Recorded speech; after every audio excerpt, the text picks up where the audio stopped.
तो चैप्टर तुम्हारा हो जाएगा कृषि, एग्रीकल्चर। ठीक है,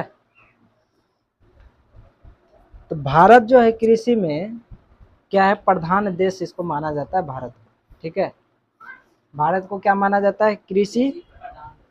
ठीक है, तो कह रहा है क्या कि भारत कृषि की दृष्टि से एक संपन्न राष्ट्र है।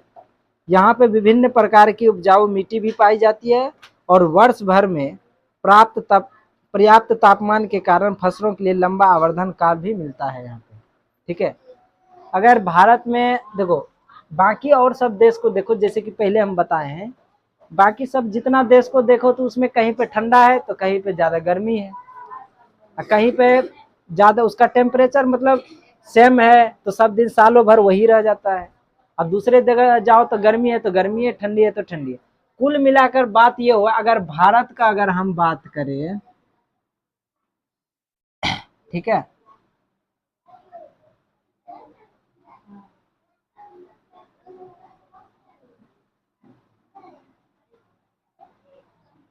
लंबा हो गया और ऊपर जाएगा, ये और ऊपर।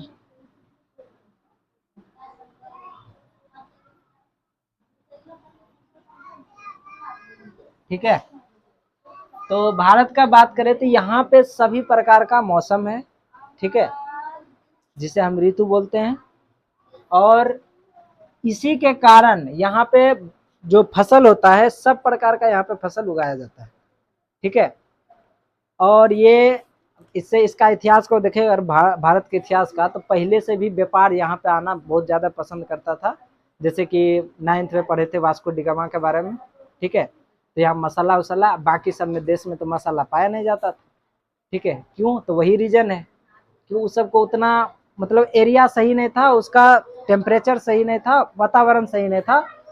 लेकिन अब धीरे धीरे विकास हुआ है तो ये सब भी अपना सब कुछ कुछ है हिस्सा जो है उपजाऊ कर रहा है, लेकिन पहले के मामले में ऐसा कुछ नहीं था। ठीक है, तो वही बात कर रहा है कि कृषि जो है, जो भारत कृषि का, इसको अंडरलाइन करेगा कि भारत कृषि की दृष्टि से एक संपन्न राष्ट्र है। यहाँ पर विभिन्न प्रकार की उपजाऊ मिट्टी पाई जाती है। ठीक है, आगे अगर बात करें तो इसमें जो है जमीन के कारण यहाँ पे लंबा समय मिल जाता है फसल को उपजाने के लिए। ठीक है, यहाँ का जो मानसून का बात करें तो यहाँ पे क्या है, मानसून पर वर्षा, यानी वर्षा जो है तुम्हारा फसल वर्षा पे डिपेंड रहता है। कितना, किस पे, वर्षा पे डिपेंड रहता है। ठीक है, और वर्षा कितना महीना होता है, 2 से 4 महीना। आगे करा, इसी कारण अधिकांश क्षेत्रों में साल में एक ही फसल उगाई जाती है। मात्र 15% क्षेत्र में ही जहां सिंचाई की सुविधा, वहां साल में 2 से अधिक फसल उगाई जाती है। कहने का मतलब 15% ऐसा जगह है, ऐसा एरिया है जहां पे कि एक से ज्यादा फसल उगाई जाती है। जैसे कि मान कर चलो एक साल में कहीं कहीं पे देखो, बिहार में ही ऐसा जगह देख लो, जैसे कि मेरे यहाँ अभी क्या है कि मकई को भी उगा लेते हैं और धान को भी उगा लेते हैं। अपना अपना अभी यहाँ का नॉर्मल है तो चलो ठीक ठाक चल जाता है। तुम सबके यहाँ देखते हैं तो यहाँ पे बाढ़ आ जाता है, आता है कि नहीं बाढ़, तो बाढ़ आ जाता है तो इसमें क्या होता है कि जैसे तुम मकई लगाया, उसके बाद सब्जी जैसे तुम लगाया वैसे बाढ़ आ गया, पानी में चल गया, तो कुछ कुछ हिस्सा होता है।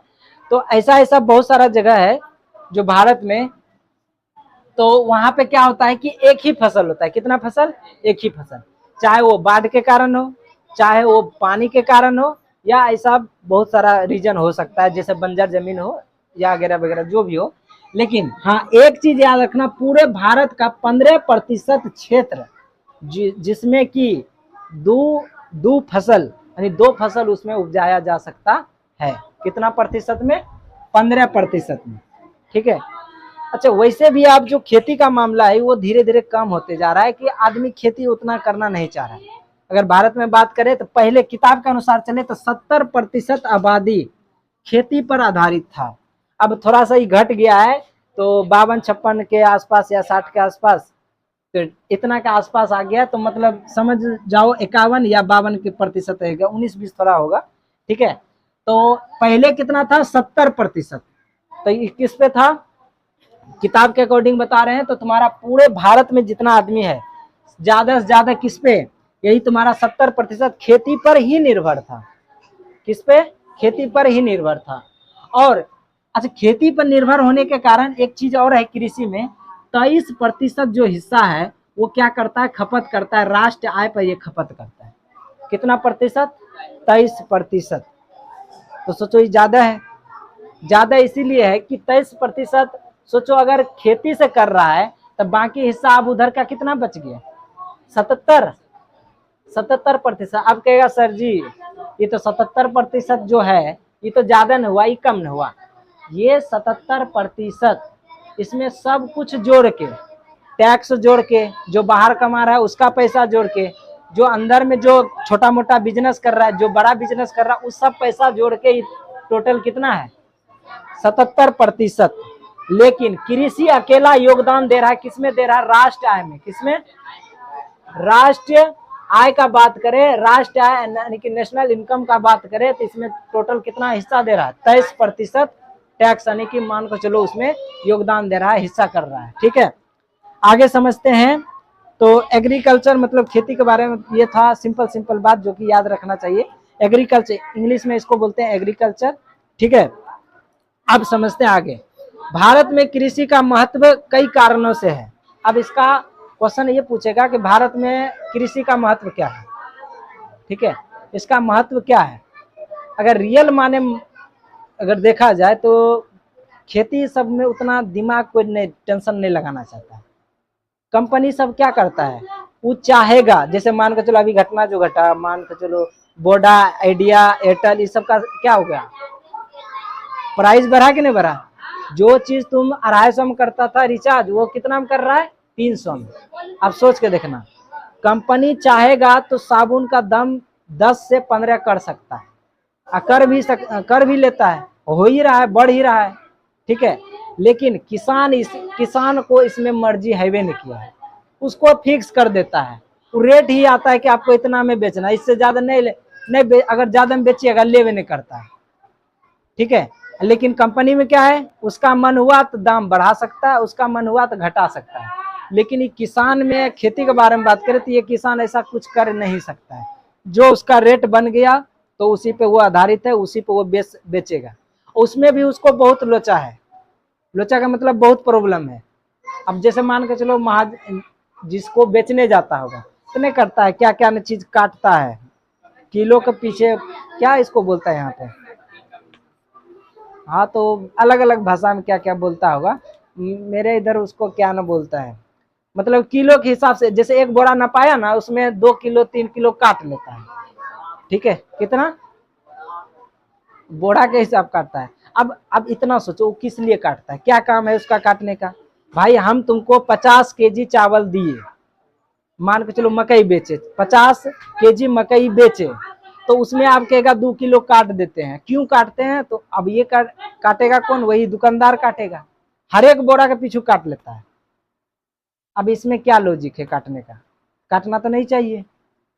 अब उसका हम पूछे थे, तो गांव गए थे तो उससे पूछे थे काहे काट रहे, तो बोला कि ये जो है ऊपर से कटता है। किस लिए कटता है? तो मान लो कच्चा हो या सूखा हो तो सूख जाता है तो वजन हल्का हो जाता है। मतलब ये बात हो गया कि घाटा तुमको नहीं लगना चाहिए, घाटा किसान को लगना चाहिए। क्या पता आप जो 50 किलो दिए ये सूख जाएगा तो बन जाएगा 48 किलो, तो इसीलिए हम पहले ही आपसे 2 किलो एक्स्ट्रा काट लिए। मतलब आप खराब से रखे या अच्छा से रखे वो कोई मतलब नहीं, मतलब ये है कि आपसे ही कटना चाहिए, मतलब कि उसी से, किसान से ही कटना चाहिए। इसीलिए देखता होगा कोई व्यापारी बेचता भी है तो एगो एक्स्ट्रा देना पड़ता है। किसान के साथ इतना अन्याय हो जाता है, इसीलिए इसमें कोई उतना पढ़ना नहीं चाहता है और इससे धीरे धीरे घट भी रहा है। लेकिन इसका महत्व एक चीज याद रखना पड़ेगा, अगर ये नहीं रहेगा तो क्या होगा? कोई भी देश का रीढ़ माना जाता है वही उसका खेती को, ठीक है, कृषि को, एग्रीकल्चर को किसी भी देश का रीढ़ माना जाता है। अगर वो गड़बड़ा गया तो बहुत मुश्किल है। कहा है कि हर एक चीजें इसी से चलता है, खाना पीना। इसका महत्व यही न हुआ कि हम कृषि का महत्व क्या लिख सकते हैं कि कृषि का महत्व हर जीवन, मतलब हर जितना वन्य या मान कर चलो जीवन, ये जंगली जानवर रहे या आदमी रहे, कोई भी प्राणी हो, जितना प्राणी हो सबको फसल यानी कि कृषि से उससे रिलेटेड खान पान का जरूरत है। अगर इसका जरूरत मान के चलो ये चीज नहीं रहेगा, रे कौन रो रहा है रे, हम जाएंगे तो एकदम साइलेंट। तो ये सब इसका महत्व में आएगा, क्वेश्चन ऐसे पूछ सकता है भारत में महत्व में क्या लिखेंगे, तो यही सब लिखना है कि इसका महत्व है कि हर एक प्राणी को इसकी आवश्यकता है। इसे हम कृषि को देश का क्या मान सकते हैं, रीढ़ माना जाता है। समझा ना। आगे समझते हैं इसका महत्व कितना कारण से है। हमारे देश में 2/3 जो हिस्सा है वो क्या क्या किस पे आधारित है, भारत जो कृषि पे आधारित है। भारत का आदमी जो किस पे आधारित है, कृषि पर आधारित है, यानी खेती पर आधारित है। और यहाँ का इसका महत्व ये भी है कि ये जो जनसंख्या है इसमें भोजन की उपलब्ध कराता है हमारा कृषि। आगे बढ़ते हैं। अच्छा, कृषि में और क्या है, कच्चे माल। कच्चे माल का मतलब क्या हुआ, खेती से हम कच्चे माल यानी कि फैक्ट्री का भी विकास होता है। फैक्ट्री का विकास क्या होता है, जैसे मान के चलो गन्ना है, क्या चीज, गन्ना। तो गन्ना से हम क्या बना सकते हैं, चीनी। तो ये कहाँ पे बनेगा, तो फैक्ट्री में बनेगा। और ये रिलेटेड कहाँ है, खेती से है। किससे है, खेती से है। इसी तरह चावल है, धान, ये होगा कि नहीं होगा। आगे कपास, क्या चीज, कपास। कपास से हम कपड़ा का इस्तेमाल करते हैं कि नहीं, तो उससे भी हम कपड़ा बनाते हैं, वस्त्र बनाते हैं। तो ये सब किससे रिलेटेड है, खेती से। तो इसका महत्व है कि नहीं। तो खेती में अगर 12 में आएगा भारत के कृषि के लिखने के लिए, तो यही सब लिखेंगे इसका क्या क्या महत्व है। इसीलिए इसको रीढ़ माना जाता। सोच के देखो, अगर खेती नहीं होगा तुम कितना दूसरे से मांग मांग के खाते रहेगा, ज्यादा तो खपत होगा। अच्छा ठीक है, यहाँ तक कि पैसा वाला खा सकता है, जो गरीब है वो, जिसके पास अभी छोटा मोटा खेत है वो तरस जाता है। काहे कि किसी साल वर्षा ज्यादा हो जाता है, किसी साल तो वर्षे का नामो निशान नहीं है। तो धान वाला का प्रॉब्लम हो जाता है, कभी कभी वर्षे ज्यादा हो जाता है, तो 19-20 खेती में होते रहता है। ये है। आगे आगे समझते हैं इसमें क्या है। तो कच्चा माल की तरह भी इसका महत्वपूर्ण योगदान है, किसमें, फैक्ट्री में। किसमें, फैक्ट्री में। अब जैसे मान कर चलो कोई फल लगाता है, रसदार फल, ठीक है, तो आम है तो उसका भी मैंगो जूस उस पीता है, ये सब, तो उसका भी कुछ ना कुछ बनता है कि नहीं बनता है। तो ये सब का सब कहाँ से आता है, कृषि से। तो यही इनका क्या है, महत्व है। इसका क्या है, महत्व है। आगे जलवायु, मिट्टी एवं धरातल। अगर इसका हम बात करें तो ये भी डिपेंड करता है, मिट्टी पर भी डिपेंड करता है कि तुम्हारा फसल मिट्टी पर किस तरह से कैसा उगेगा। चाय की खेती के लिए क्या लगता है, बिहार में उपलब्ध हो जाएगा, उसका भी वातावरण चाहिए ना। तो सबका, अब सेब का खेती क्या तुम बिहार में उगा सकता है, वातावरण तो थोड़ा खर्चा बढ़ाना पड़ेगा। ठीक है, कर सकता है अगर मान के चलो थोड़ा ज्ञान है तो, लेकिन मेहनत ज्यादा हो जाएगा। यही कश्मीर सब में चल जाओ, उसमें कोई दिक्कत नहीं, वहाँ का उसका वातावरण है। तो मिट्टी पर भी डिपेंड करता है तुम्हारा खेती। समझ में आया। आगे का बात करें तो राष्ट्र आय, तो 24 से 23% जो हम बताए हैं, तो ये राष्ट्र आय जो भारत में जो टोटल जो राष्ट्र आय को संपन्न करता है, पैसा जो देता है, टोटल कितना प्रतिशत, 23 से 24% इतना क्या करता है, ये देता है। ठीक है, आगे समझते हैं भारत में कृषि भूमि का उपयोग। ठीक है, भूमि का उपयोग, तो अभी तुरंत बताए हैं कि कृषि पर आश्रित लोग के लिए भूमि बहुत महत्वपूर्ण मानता है। यानी जो लोग खाली खेती पर निर्भर है, क्या कई ऐसा बिहार में भी बोलते हैं कि ऐसा कई लोग होगा जो कि सिर्फ खेती पर ही निर्भर है, वो सिर्फ खेती करता है, बाहर कमाने नहीं जाता है, खेती से ही पैसा को कमाता है और घर को आगे चलाता है। तो उस सब के लिए क्या जरूरत पड़ेगा, खेती ज्यादा मायने रखेगा ना। तो उसी में आगे बढ़ते हैं। तो खेती जो है, जो भूमि है, एक महत्वपूर्ण संसाधन है, एक रास्ता है जो कि तू पैसा कमा सकता है। आगे, क्योंकि यह पूरी भूमि पर निर्भर है, इसीलिए गांव में भूमिहीनता और गरीब बच्चों के सहसंबंध देखने को मिलता है। तो ये खेती में उतना देखो क्या है, जो ज्यादा फसल, ज्यादा जिसके पास खेत है, तो वो अपना, जैसे पंजाब ले लो, खेती करने में बहुत ही आगे है। ठीक है, वो ज्यादा क्यों, सबके पास अपना अपना ट्रैक्टर है, सबके पास अपना अपना बोरिंग है, जो चीज का जरूरत है सबका पर्सनल है। लेकिन यहाँ पे बिहार में देखने को मिलता है, तुम जाओ दूसरे को ट्रैक्टर जोताने के लिए जोत दीजिएगा, वो भी उसको टाइम मिलेगा तब आएगा जोतने के लिए। पटाने के लिए बोलो तो कब देगा टाइम, तब ऐसा होता है। लेकिन वहाँ ऐसा कुछ नहीं होता है, पानी का जरूरत है फटाक से दो पानी। तो कहाँ का, पंजाब का हम बात कर रहे हैं। तो इसमें जो है कृषि योग में भूमि को 4 प्रकार में बांट गया है। एक बांटा गया है शुद्ध बोया गया क्षेत्र, शुद्ध बोया गया क्षेत्र। दूसरा है प्रति भूमि, प्रति भूमि समझता है ना, प्रति भूमि रे, प्रति खेत नहीं समझता है, जिसमें मान के चलने कहता है कि जैसे हम भी बोलेंगे मेरा जो खेत है ना 2-3 कट्ठा नोनी है। नोनी मतलब प्रति है, उसमें होवे नहीं करता, पौधे नहीं होता, मतलब फसल लगाते नहीं होता है। तो कई कई ऐसा होगा सबके खेत में होगा, कुछ ऐसा ऊंचा ऊंचा जगह होगा जहाँ पे बिया तो लगा देते हैं लेकिन उसमें होता ही नहीं है कौन क्या चीज, फसल। तो उसी को हम प्रति बोलते हैं। तो प्रति भूमि, समझ में आया। और एक है शुद्ध बोया गया भूमि, और दूसरा है 4 में है कृषि के योग्य व्यर्थ भूमि। मतलब व्यर्थ मतलब वहां पे कुछ भी नहीं होता है, बस ऐसे नॉर्मल धरा पड़ा है।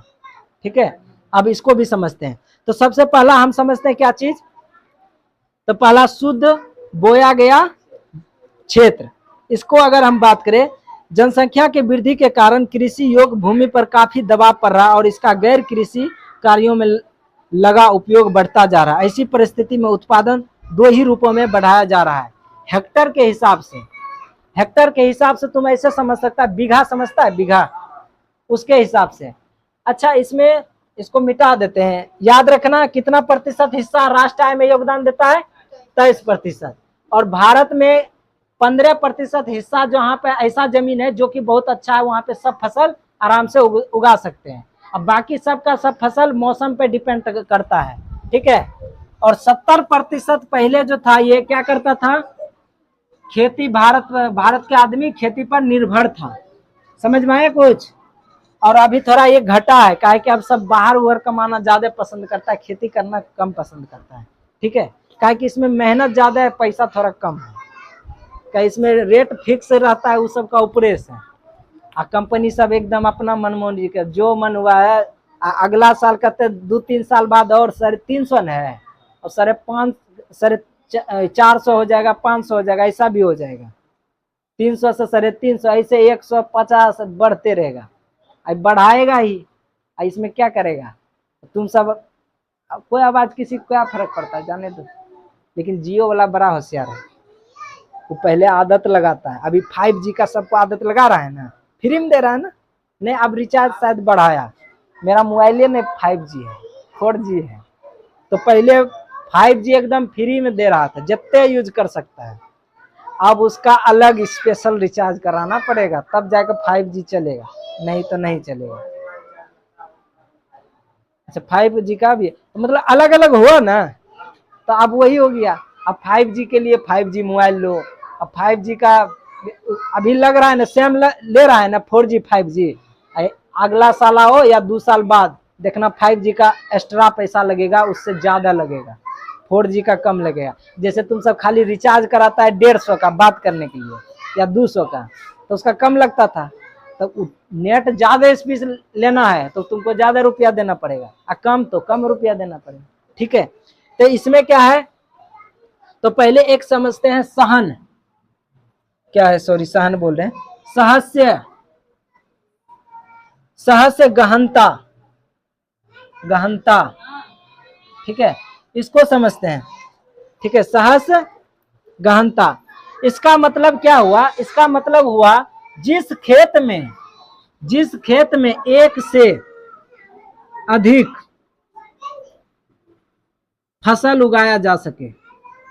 ठीक है, जिस खेत में एक से अधिक फसल उगाया जा सके, मतलब तुम एक से ज्यादा, जैसे मान लो उदाहरण के लिए 2 बीघा तुम्हारे पास खेत है, कितना बीघा है, 2 बीघा।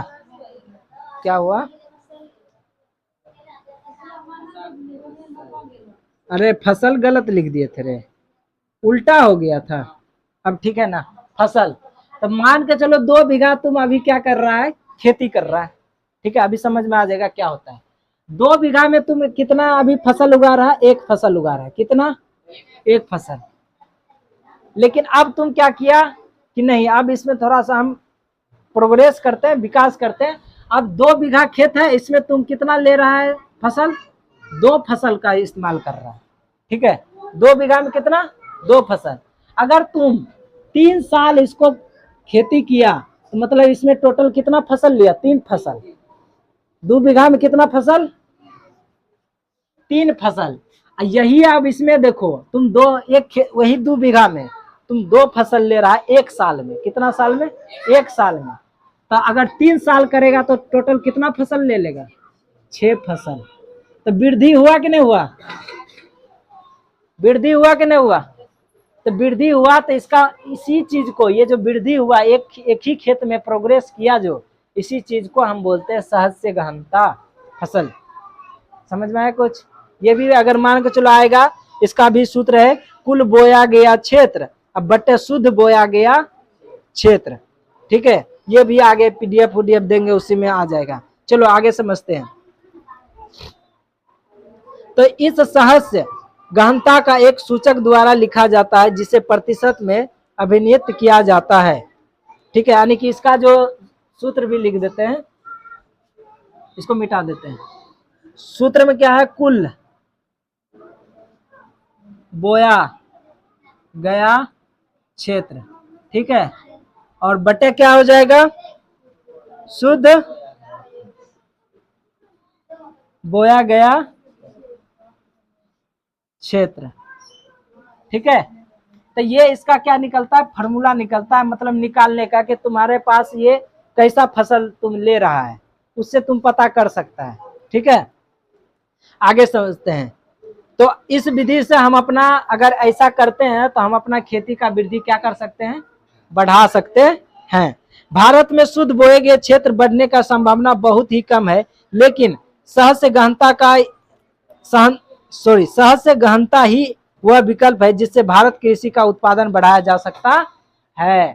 कहने का मतलब है शुद्ध बोया गया फसल, हमको पता है क्या होता है, वो फसल जिसमें नॉर्मली जितना होता है उतना, वही तुम्हारा शुद्ध फसल हुआ। समझा कुछ?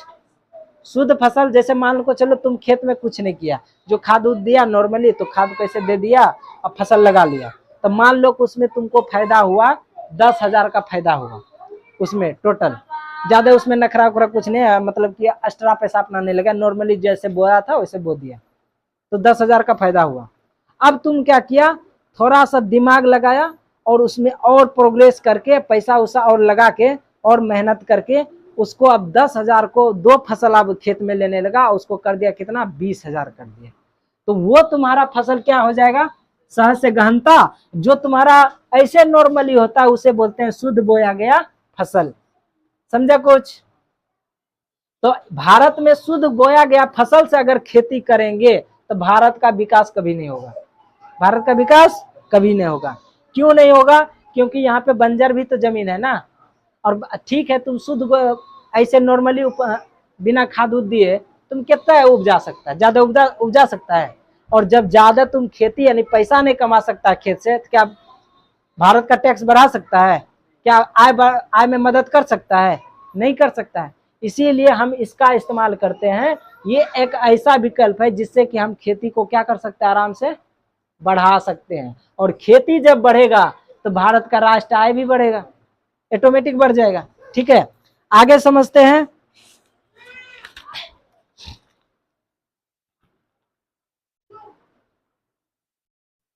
भारत में जो है टोटल 38%, कितना प्रतिशत? 38% ऐसा जमीन है जो वर्षा पर क्या है? आधारित है। हम क्या बोले? वर्षा पे। क्या चीज पे? वर्षा पे। मतलब 38% हिस्सा जो है यहाँ करा, भारत की कृषि का कुल 38% भूमि वर्षाधीन कृषि होती है, जो मोटे अनाज जैसे दाल, तिलहन, कपास आदि वर्षाधीन फसल के उदाहरण है। मतलब वर्षा के आधार पर ये क्या रहता है? निर्भर रहता है। समझा ना? वर्षा पे क्या रहता है? निर्भर रहता है। तो हम पहले भी बात बता चुके हैं कि यहाँ पे सब जैसा जमीन है, ठीक है। आगे समझते हैं शुष्क भूमि और कृषि की विशेषता। पहले समझते हैं शुष्क भूमि होता क्या है। शुष्क का मतलब होता है सूखा। क्या होता है? सूखा। उसको ड्राई बोलते हैं, ड्राई एग्रीकल्चर, ड्राई एग्रीकल्चर मतलब शुष्क कृषि, शुष्क कृषि यानी ड्राई एग्रीकल्चर। तो इसमें कह रहा है क्या कि वर्षा जल को सुरक्षित संरक्षित करने की विधियों का प्रयोग किया जाता है ताकि शुष्क समय में उसका उपयोग किया जा सके। अगर इसका विशेषता बताएगा शुष्क भूमि का, किसका, शुष्क भूमि बोल रहे हैं, हाँ शुष्क भूमि। शुष्क भूमि को तुम क्या समझेगा, तो शुष्क भूमि को मतलब सूखा जमीन, सीधा समझो ड्राई, शुष्क का मतलब ड्राई, ठीक है। इसी में क्वेश्चन ये भी रहेगा शुष्क कृषि से आप क्या समझते हैं, तो सूखा हुआ जमीन पर जहां पर हम खेती करते हैं वही ना हुआ। अब इसका समझो, इसकी विशेषता क्या है, तो जहां पे सूखा होगा वहां पे क्या कहेगा, वर्षा को पानी के स्टोर करेगा, मतलब बचा के रखेगा, खड्डा कोर कोर के पानी को स्टोर करेगा, ताकि जैसे कि सूखा जैसे आए तो उसी पानी का इस्तेमाल करके फसल यानी कि खेत में दे सके, ठीक है। उसका इस्तेमाल होगा शुष्क भूमि में। और विशेषता क्या है, आवश्यकता से अधिक जल की भूमि जल में पुनः भरण के लिए संरक्षित करना, और इसमें क्या करना, वही पानी को ही पुनः जो कि पुनः निर्माण कर सके, वर्षा पड़ा उसको जमा करके रख सके, और पानी का जो बोरिंग वोरिंग तो है ही, ठीक है। आगे है शुष्कता के कारण यहाँ मिट्टी का ह्यूमस की मात्रा बहुत कम होती है। जहाँ पे सूखा ज्यादा रहता है तो वहाँ पे फसल होने का चांस जो होता है थोड़ा कम रहता है, ठीक है। वहाँ पे ज्यादा मेहनत रहती है, जैसे बल्लू उल्लू है तो क्या लगता है वहाँ पे तुम मकई उगा लेगा नहीं, परवल देखो लगाता होगा तो कितना दूर देना पड़ता है। अब मेरे इधर अगर परवल लगा कुछ नहीं, तुम बगलों में खाली सो रखियो देगा ना, वो अपने जन्म जाएगा, क्या कि वहाँ पे क्या उसका ज्यादा है, भूमि का फसल उगने का दर उसमें ज्यादा है, ठीक है। और वहां पे क्या है, बालू में देखो इतना है तो कितना कोड़ता है, इतना कोड़ देता होगा, इससे भी ज्यादा है। मतलब जब तक कि गीला वाला जैसा मिट्टी हाँ निकले नहीं तब तक, लत्ती तब कितना बड़ा बड़ा होता होगा, लत्ती ऊपरे में रहता है तो लगाता कैसे है, लत्तियों को ना अंदर देता होगा तो उसको कोड़ देता है ताकि वहां तक हवा जाए और इसका, अच्छा चलो ठीक है। ये भी आगे है छठा, इसका क्या है, शुष्क भूमि में अधिकांश गरीब किसान करते हैं। ये तो बात सिंपल सी बात है, जो सूखा जमीन है तो वहां का किसान क्या रहेगा, गरीब ही रहेगा ना, तो गरीब ही किसान करेगा ना, ठीक है।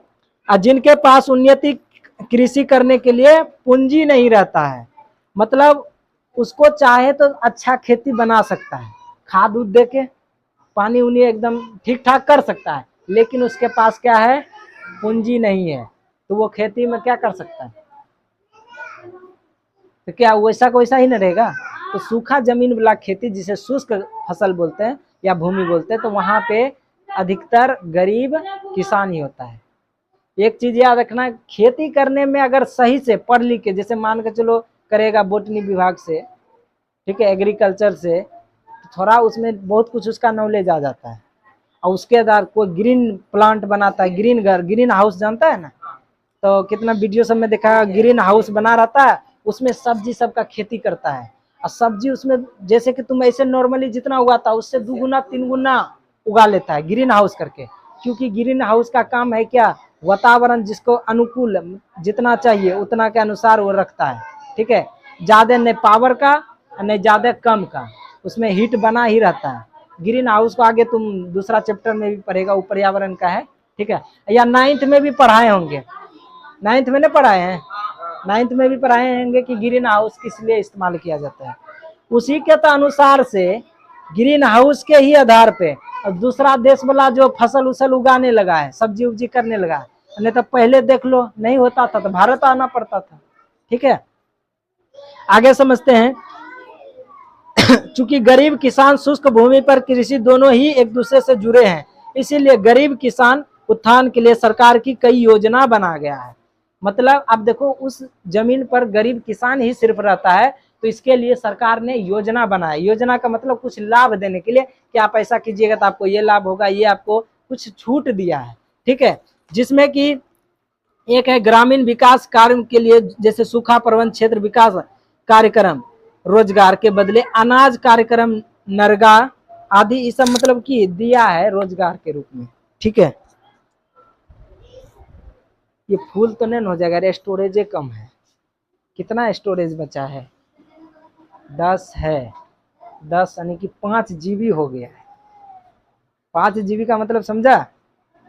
MB समझता है? MB 1 GB में कितना MB रहता है? कंप्यूटर क्लास में क्वेश्चन पूछता है, ये भी VVI है, जब बताएंगे ना लास्ट में वो सब आ जाएगा। कंप्यूटर CPU का फुल फॉर्म क्या होता है, MB कितना होता है, KB कितना होता है। तो MB होता है 1000 नहीं 1024, याद रखना 1024। पहले हम भी समझते हैं कि GB होता होगा 1000, जैसे ना 100 1000 ये सब रेट है, नहीं 1024 होता है।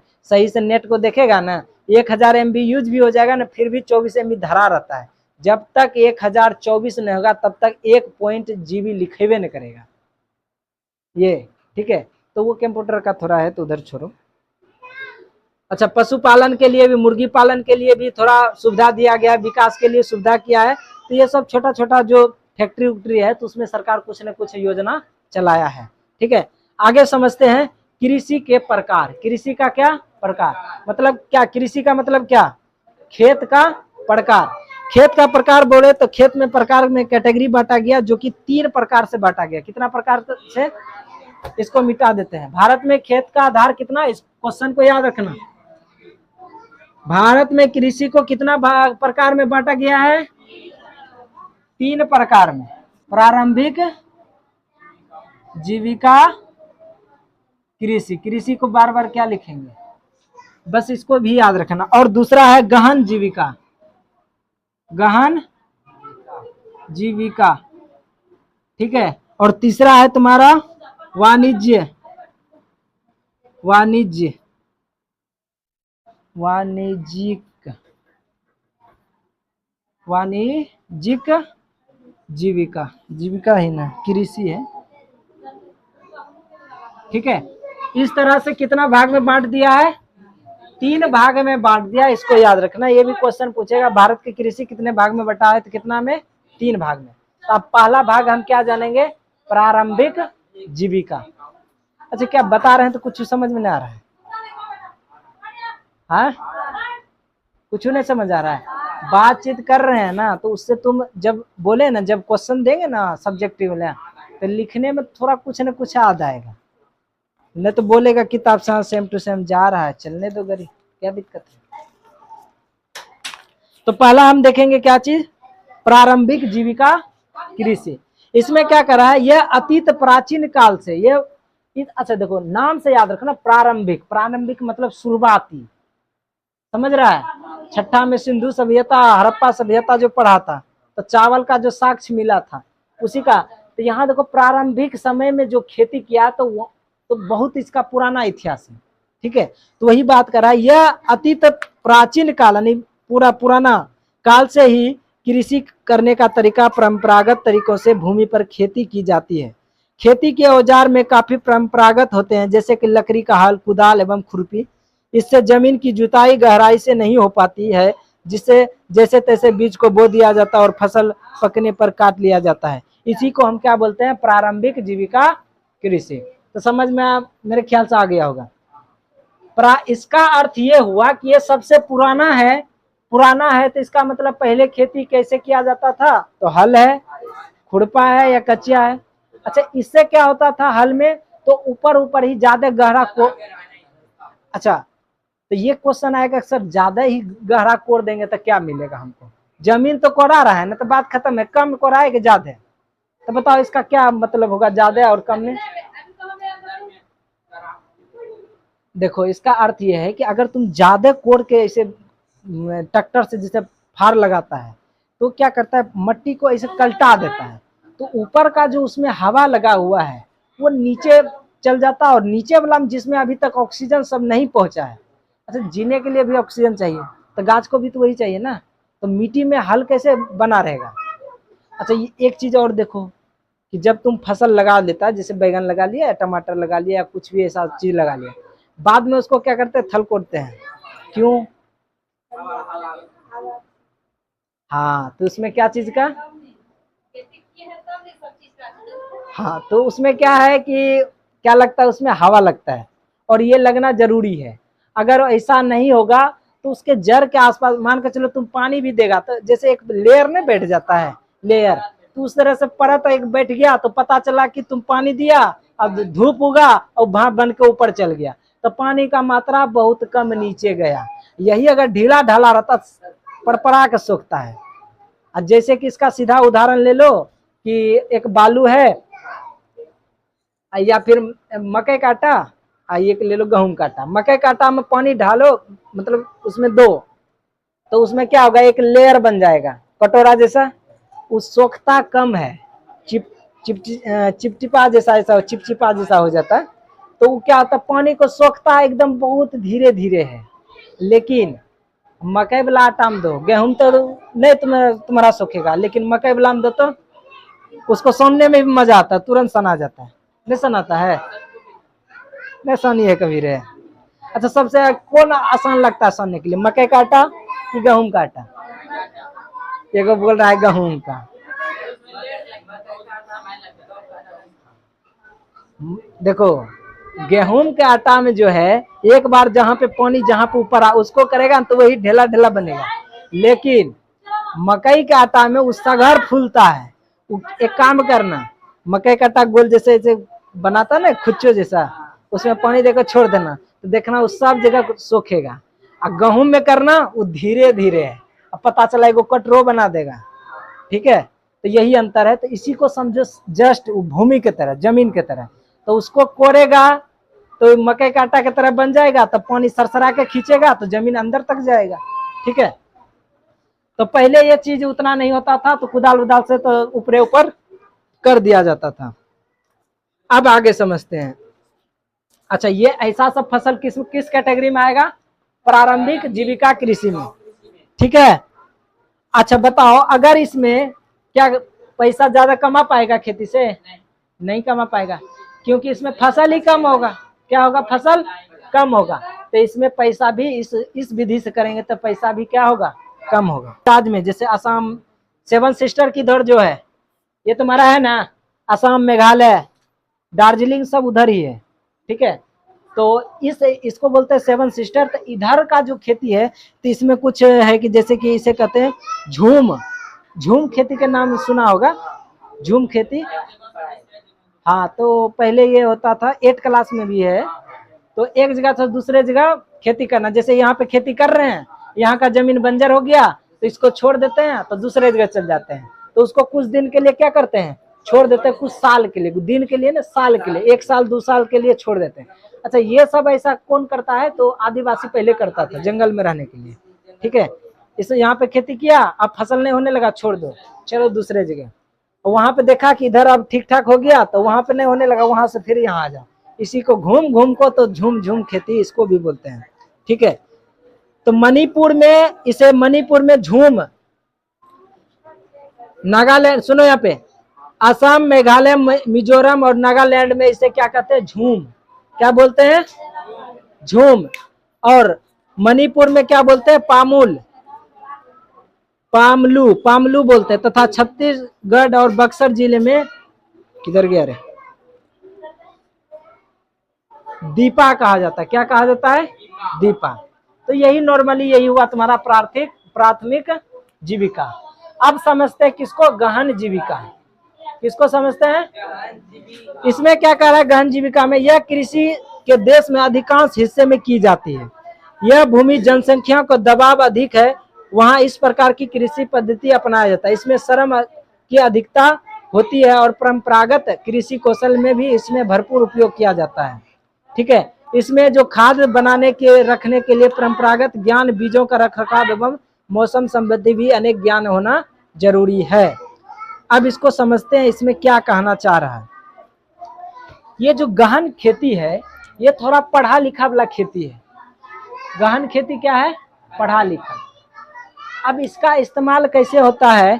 तो जैसे मान लो जनसंख्या बहुत ज्यादा है, ठीक है, तो जैसे एक घर में हिस्सा देखो कैसे लगता है, एक परिवार में 5 आदमी है, ठीक है, उसके पास, चलो 5 से कर देते हैं, सीधा सीधी 4 कर देते हैं, ठीक है, 4 आदमी है, उसके पास 1 बीघा खेत है, तो चारों का हिस्सा लगेगा, तो कितना कितना हो जाएगा, 5-5 कट्ठा का। तो सोचो पहले वो 1 बीघा में एक साथ उपजाता था, अब वो 5-5 कट्ठा में हो गया, लेकिन पैसा तो क्या कमेगा ना, क्या कि जमीन का भी बंटवारा हो गया। तो उस टाइम अगर जो पढ़ा लिखा होगा किसान, तो इसका इस्तेमाल करेगा। तो इसमें क्या देखता है कि मौसम क्या चल रहा है, सही मौसम क्या है, उसमें खाद कौन सा लगेगा, बीज कैसे करना है, तो एकदम सब कुछ सेट करके। तो इससे क्या होता है, फसल ज्यादा उत्पन्न होता है, कम जमीन में ज्यादा उत्पन्न करना। तो गहन का मतलब हुआ जमीन कम है लेकिन उत्पन्न क्या करना है, ज्यादा। इसमें क्या होता था प्रारंभिक में, जमीन ज्यादा है लेकिन खेती करने का उतना दिमाग डेवलपमेंट नहीं है, तो ऐसा होता था। इसमें गहन, इसको समझना पढ़ा लिखा वाला, ठीक है, गहन वाला में। और ये चीज अभी अधिकांश होता है, ये इस चीज का भारत में अधिकांश इसका क्या चलता है, यही चलता है भारत में अभी, क्या चलता है, यही। अच्छा क्या पहले वाला खत्म हो गया, तो नहीं, पहले वाला भी है, तो इक्का दुक्का होगा, तो उसको छोड़ दो, तो मानो कि हटाइए दो, क्या कि अब तो एडवांस हो गया, ट्रैक्टर उक्टर सगरे चल जाता है, ठीक है। तो अभी का इस्तेमाल किसका होता है, गहन जीविका का, ठीक है। अब देखो इसको समझते हैं। तो गहन जीविका समझ में आ गया ना। इस कृषि में सबसे ज्यादा कौन है, तो धान की खेती होती है। इस विधि से सबसे ज्यादा कौन सा, धान की खेती। किसका होता है इस विधि में, धान, किसका, धान का, ठीक है। आगे समझते हैं।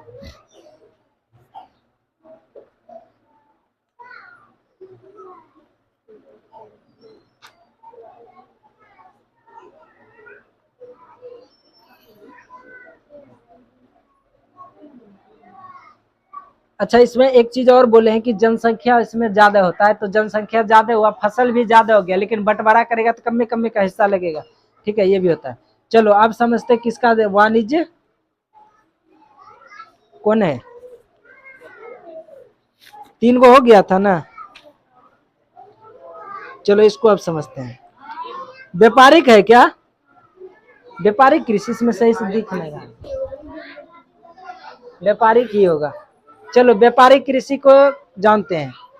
नाम के अनुरूप इसमें फसल व्यापार के लिए उपजाई जाती है। इसमें क्या उपजाया जाता है, व्यापार के लिए।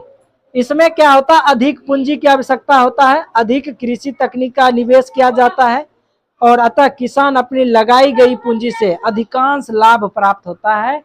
तो ये अच्छा सोचो,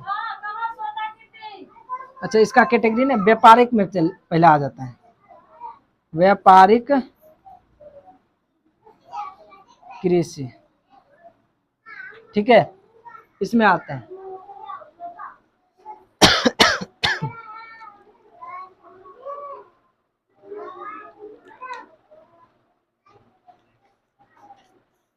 और इधर कौन छूट गया है,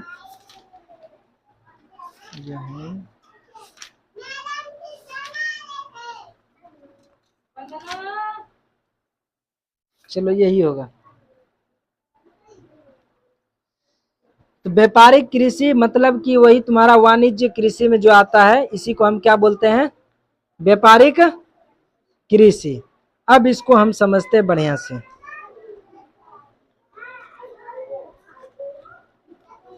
तो इसमें क्या कर रहा है, इस खेती में पैसा का जरूरत ज्यादा है। किसका जरूरत है, पैसा का जरूरत ज्यादा है। इसमें बड़ा बड़ा व्यापारी जो पैसा वाला है वो इसमें इसका इस्तेमाल करता है। तो क्या लगता है भारत में इसका ज्यादा खेती करता होगा कि कम खेती करता होगा, कम करता होगा। सबसे ज्यादा किसका करता है, कि गहन जीविका का। इसका तो ना एक के बराबर है, एडवांस हो गया था, 1-2% छोड़ो, तो ना ये समझो। और इसका जो खेती करता है, तो बड़ा बड़ा जो किसान है जिसके पास 10 बीघा, 20 बीघा, 5 बीघा, 6 बीघा जो रहता है, तो वो सब आदमी मतलब इसमें क्या होता है, इन्वॉल्व होता है। और ये क्या करता है, पैसा अपना लगाता है पूरा का पूरा, एकदम लो इन्वेस्टमेंट करता है, पूंजी लगाता है, तब जाकर उससे 2-3 लाभ उठाता है। इसीलिए इसका नाम रख दिया है व्यापारिक कृषि। क्या रख दिया है, मतलब ये पर्सनल व्यापार के लिए ही है। अब व्यापार क्या मतलब, बिजनेस, क्या तो बिजनेस एग्रीकल्चर, एग्रीकल्चर, ठीक है। अब इसको समझते हैं। आधुनिक कृषि तकनीक में अधिक पैदावार देने वाले बीज, रासायनिक खाद, सिंचाई, कीटनाशक आदि का उपयोग किया जाता है। इसमें हाइब्रिड जैसे बीज होता है ना, तो अभी के समय में नया नया बीज आ रहा है, सब अपना अपना कंपनी का ला रहा है। मकई सब में नहीं देख रहा क्या क्या नाम रहता हो, 61, 62, 51, 54, क्या क्या ढेरी है रे, 35, 55, तो बहुते सारा है। तो सब कहता है मेरा बीज लगाए, इसमें ज़्यादा पैदावार है। तो सब एडवांस लेवल में इसमें यूज होता है व्यापारिक कृषि में, ठीक है। आगे समझते हैं कि रोपण कृषि में एक प्रकार की व्यापारिक कृषि है। रोपण जो है एक प्रकार की क्या है, व्यापारिक कृषि। इस कृषि में उद्योग के भांति मैनेजर एवं मजदूर की व्यवस्था होती है और मिल मालिक की तरह इसमें कृषि की स्थिति होती है। इस प्रकार सारा उद्योग में कच्चा माल के भांति उपयोग लाया जाता है। भारत में चाय, कॉफी, रबर, गन्ना, केला आदि रोपण फसल है। ये सब कौन फसल है?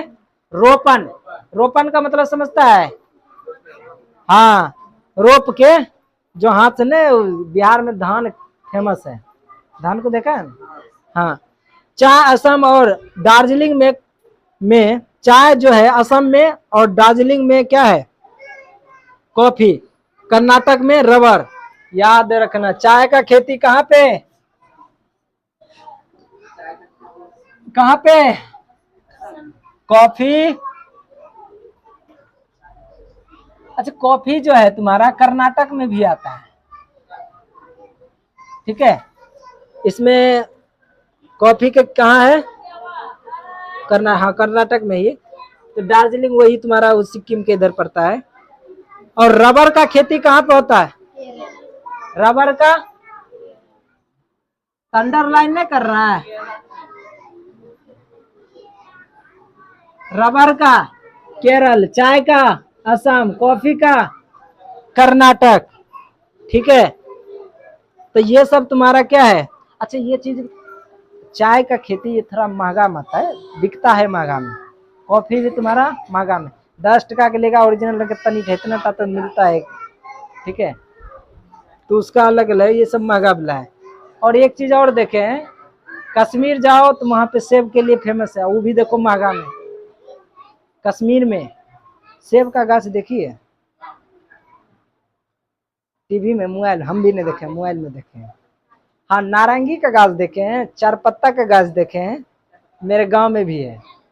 चार पत्ता वही तेज पत्ता जिसको बोलता है, मेरे इधर चार पत्ता ही बोलता है, इधर अब क्या बोलता है पता नहीं, ठीक है। हाँ, और तेज पत्ता मेरे इधर वही चार पत्ता भी बोलता है, तेज।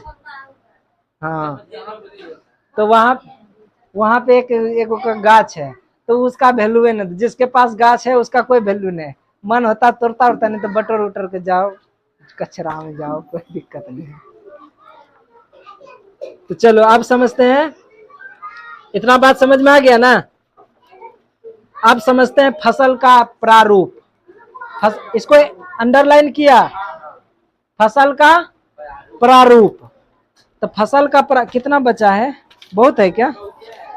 तो इतना भी रखते हैं, ढेरी पढ़ा दिए फिर भी। तो थोड़ा सा इसमें बता देते, कल तक चर्चा करें। फसल का प्रारूप का मतलब समझता है? जैसे संविधान का प्रारूप जो था, कौन था अध्यक्ष करने वाला? प्रारूप अध्यक्ष, हाँ, डॉक्टर भीमराव अंबेडकर। तो प्रारूप का मतलब हुआ कि उसका प्रकार, ठीक है, उसका स्ट्रक्चर, ठीक है। तो प्रारूप, फसल का प्रारूप कितना है? जैसे कि कोई ठंडी में बोने वाला आता है, तो कोई गर्मी में, कोई वर्षा में, तो उसी को प्रारूप बोलते हैं, ऐसा फसल। तो इसमें कितना फसल है? कितना फसल होगा? 3। ये सबको पता है, रबी, खरीफ, जायद। वही ठंडी, गर्मी, वर्षा जिसको बोल सकता है। तो रबी फसल और खरीफ फसल और जायद फसल, इसको हम कब बात करेंगे? अब कल बात करेंगे, ठीक है। तुम सब इसको पढ़काना इधर, बाकी पढ़ने में मजा आ जाएगा। इधर रबी फसल का, तो बताओ तो रबी फसल का मुख्य फसल किस फसल को माना जाता है? गेहूं को, ठीक है। और इसका क्या कहते हैं? खरीफ फसल में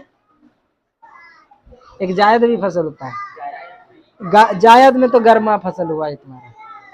धान का आता है खरीफ में। चलो इसको देखेंगे, आगे देखेंगे, तो आज इतना ही रहने दो।